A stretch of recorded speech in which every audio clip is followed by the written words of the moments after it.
Mae rai fi weid, Cwpan Cymru yw wastod un o'n uchafbwyntiau i bob tymor, ac mae'n anodd credu bod 3 mis wedi bod ers y ffeinal dramatig yna rhwng Pen-y-bont a'r Seintiau Newydd, gyda'r Seintiau yn codi'r Gwpan am yr 8fed tro yn ei hanes. Ond nawr, mae'n dymor newydd sbon. Fi wedi dod i weld Alltudion Aberystwyth yn erbyn Maes Awyr Caerdydd yn y rownd ragbrofol gyntaf. First round of the Welsh Cup today, Steve. Looking to get off to a flying start? We got through well last year. We beat some sides in the Welsh League. Our intention was to use his pre-season friendlies and get ready for the Alliance. But yeah, we had some good results. We managed to get through to the first round proper. We lost on penalties against Thomas Bluebirds, who were a division higher. But yeah, we got to take the day on its merit and hopefully we go through.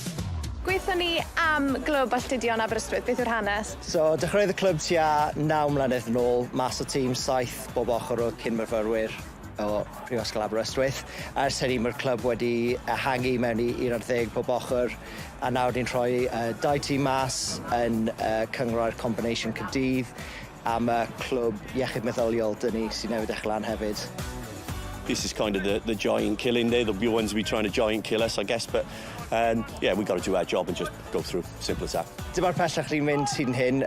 Blwyddyn diwetha, ni'n anffodus iawn i mynd mas ar penalties yn erbyn Canton Rangers, oedd yn yr un league a rhain blwyddyn diwetha. So, mae disgwyliad i ni rhoi gêm dda iddyn nhw, ond heddi fi'n credu ni lan yn erbyn ni.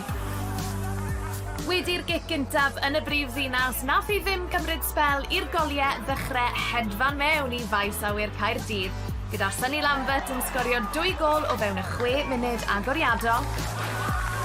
Oedd hi'n 4 I ddim ar ôl 15 munud diolch I ergyd Morgan Stafford Hawkins, cyn I Lambert gwblhau ei hat-trick yn yr hanner cyntaf.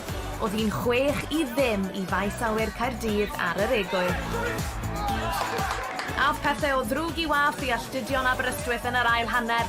Oedd hi'n 12 I ddim ar ôl awr o chwarae gyda Lee Strodling yn rhwydo ddwywaith o fewn 2 munud. Josh Hobbs nath hi'n 2 ar 10 I ddim, cyn I Theo Richards wneud hi'n 9 I ddim a thocyn I rownd nesa wedi sicrhau. You can see why they've done so well in the league last season. We're miles off the pace, fitness-wise, ability-wise, organisation-wise. They're just leaps and bounds ahead of us, but we'll get there at some point. It's a bit of a grind, but we'll get there.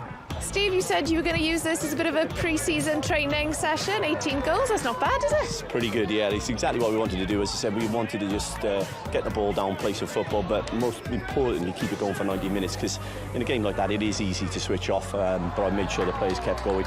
And fairness to them, so did they. So that's all we can ask, and we're through to the next round, so that's good enough. Bit of a cliche, but you've got plenty of goals in this team, Steve. Yeah, we were the top scorers last year in our division as well. In fact, I think we might have been the top scorers over the 3 divisions. So yeah, we got our front 3 or 4 are pretty frightening when they're on their day. And as you saw, one of the guys came on and he got a hat-trick as well. So yeah, we got goals galore. We just got to keep them out at the other end, I guess, and we'll do all right. I think we'll be okay.